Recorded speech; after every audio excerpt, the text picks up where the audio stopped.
নমস্কার বন্ধুরা, আমি মৌমিতা। আজকে আবারও একটা হেলদি অ্যান্ড টেস্টি ব্রেকফাস্টের রেসিপি নিয়ে চলে এসেছি আপনাদের কাছে। আমার স্বাদের সন্ধান কুকিং চ্যানেলে আপনাদের সবাইকে স্বাগত। আজকে বানাবো ডালিয়ার খিচুড়ি। তার জন্য আমি কড়াই বসিয়ে দিয়েছি গ্যাসে। কড়াইটা গরম হয়ে গেছে। এবার এর মধ্যে আমি হাফ বাটি মতো ডালিয়া প্রথমে ভালো করে রোস্ট করে নেব। বেশিক্ষণ না, মিনিট খানিক রোস্ট করে নিলেই হবে। ভীষণ টেস্টি, ভীষণ হেলদি, সবাই খেতে পারে, ছোট থেকে বড়। সকালে ব্রেকফাস্টে দিতে পারেন, স্কুলের টিফিনে, অফিসের টিফিনে। বয়স্ক লোকেদের শরীরের জন্য, পেটের জন্য ভীষণ ভালো। অবশ্যই বাড়িতে বানাবেন। হালকা করে রোস্ট করে নিয়েছি, তুলে নিলাম। এরপর ঠিক সমপরিমাণ হাফ বাটির মতো মুগ ডাল এখানে দিয়ে দিলাম। মুগ ডালটাও হালকা করে রোস্ট করে নেব। এই মিনিট খানিক মতো করলেই হবে। একটু লাল লাল হয়ে যাবে, তারপরে আমি এটা কড়াই থেকে তুলে নেব। হালকা লাল হয়ে গেছে, এবার আমি এটা কড়াই থেকে তুলে নিচ্ছি।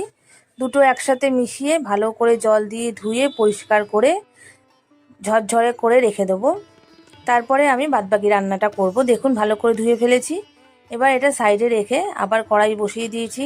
সেই কড়াইয়ের মধ্যে আমি খুব সামান্য তেল দেবো। এটা করতে বেশি তেল লাগে না। 2 চামচ তেল দিয়ে দিলাম, বড় চামচে 2 চামচ। তেলটা একটু গরম হয়ে গেলে তার মধ্যে আমি ফোড়ন দেব।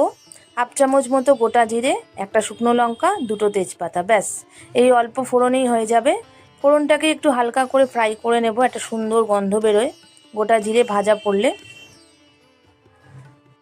হালকা করে নাড়াচাড়া করে নেওয়ার পর আমি এখানে এক টুকরো আদা গ্রেট করে রেখেছি। আমি এখানে মোটামুটি 3 জনের মতো ডালিয়া বানাচ্ছি, সেই অনুপাতেই আমি দিচ্ছি। আপনারা যেরকম পরিমাণ খাবেন সেই অনুপাতে দেবেন। আদাটাকে ভালো করে নাড়াচাড়া করে নিলাম যাতে কাঁচা গন্ধটা চলে যায়। বেশিক্ষণ না, অল্প একটু ফ্রাই করলেই হবে। এরপর আমি ফুলকপি কেটে রেখেছি। আমি এখানে 3 রকম সবজি দিচ্ছি, ফুলকপি, আলু আর গাজর। ফুলকপি কেটে রেখেছি, সেই ফুলকপিটা এবার আমি তেলের মধ্যে দিয়ে হালকা করে ব্রাউন করে নেব।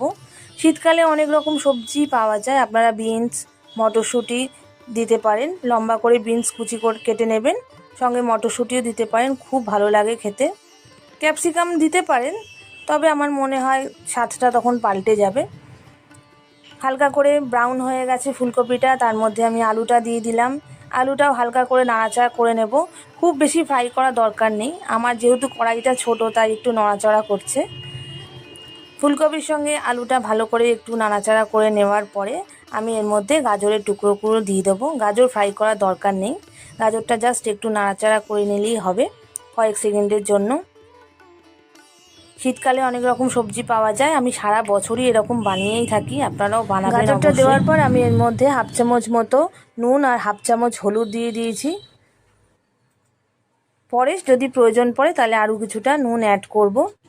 এখানে সামান্য চিনিও যাবে, কারণ খিচুড়ি তো নুন চিনি দুটো দিলে টেস্ট, খেতে অনেক বেশি টেস্টি হয়।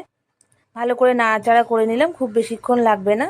এরপরে আমি যে জল ঝরিয়ে রেখেছিলাম ডালিয়া আর মুগ ডাল, সেটা আমি এখানে দিয়ে দিচ্ছি। ডালিয়া আর মুগ ডাল দেওয়ার পর কিছুক্ষণ নাড়াচাড়া করে নিতে হবে ভালো করে। আমি এখানে কড়াইতে পুরো রান্নাটা করছি, আপনারা চাইলে অবশ্যই প্রেসার কুকারে করতে পারেন।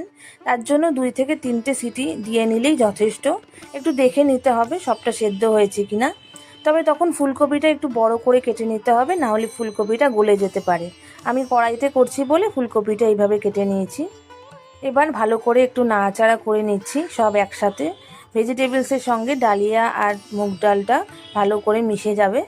এরপর আমি এর মধ্যে সমপরিমাণ জল দিয়ে দেব। যতটা ঘন, যতটা আপনারা খিচুড়িটা যতটা ঘন খেতে চান ততটা পরিমাণ জল দেবেন। অনেকে একটু টাইট খান, অনেকে একটু পাতলা করে খান। আমি এখানে মোটামুটি মাঝারি মতো করার জন্য আমি জল দিয়ে দিচ্ছি। জল দেওয়ার পর ভেজিটেবলস সমেত ডালিয়াটাকে ভালো করে জলের সাথে মিশিয়ে আমি প্রায় 6-7 মিনিটের জন্য ঢাকা দিয়ে রেখেছি। এবার ঢাকা তুলে দেখুন, মোটামুটি ডালিয়াটা কিন্তু রেডি হয়ে গেছে। আমি স্কিপ করে গেছি, এখানে ডালিয়াটা মাঝখানে ঢাকা তুলে আমি তার মধ্যে হাফ চামচ নুন আর 2 চামচ মতো চিনি দিয়ে দিয়েছি। এখন ডালিয়াটা পুরো রেডি হয়ে গেছে। এর মধ্যে আমি বড় চামচের 1 চামচ ঘি অ্যাড করলাম। ঘিয়ের ফ্লেভারটা কিন্তু ডালিয়ার খিচুড়িতে খুব সুন্দর যায়, ভীষণ ভালো লাগে। অবশ্যই বাড়িতে এইভাবে বানাবেন। আমার ডালিয়ার খিচুড়ি রেডি হয়ে গেছে। দেখুন, সবজিগুলো সেদ্ধ হয়ে গেছে আর অনেকটাই ঘন হয়ে গেছে পুরো খিচুড়িটা। এবার আমি সার্ভিং বলে ঢেলে নেব। ডালিয়ার খিচুড়ি রেডি। অবশ্যই বাড়িতে বানিয়ে আমাকে কমেন্ট করে জানাবেন কেমন হয়েছে। আমার রান্না যদি আপনাদের ভালো লাগে অবশ্যই আমার চ্যানেলটাকে লাইক, শেয়ার এবং সাবস্ক্রাইব করবেন। বেল আইকন ক্লিক করতে একদম ভুলবেন না। কোনো রান্না দেখার ইচ্ছা থাকলে কমেন্ট বক্সে অবশ্যই জানাবেন। আমার নতুন চ্যানেল, আমার পাশে থাকবেন। আজকের মতো এই অবধি, নমস্কার।